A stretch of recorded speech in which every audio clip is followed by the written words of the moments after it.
台中南区人一定知道这些骂丸，南新骂丸。假设台中骂丸是60分好，那这个骂丸65分，都5分啊！以前国中只要吃到外面买的东西啊，你就是全班最屌的，然后会跟几个同学翘课翻箱出来，老板的太太她还会跟我们说，你们要翘课出来哦。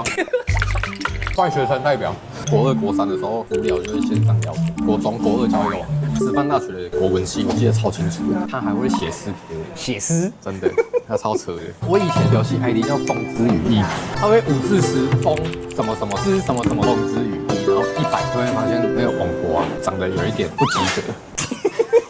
像我们做中介啊，跑业务，空档10分钟、20分钟，背一背就走了，再去跑下一个行程。这个就是一个情怀啊！心目中最好吃的霸王在潭头水里，吃完之后它还会有一股汤给让你加霸汤。看你人家的霸王店这样子讲啊，但这间已经很强了，65分。水里霸王，下次再带大家去吃。可以啊，那间霸王是我这辈子吃过最好吃的。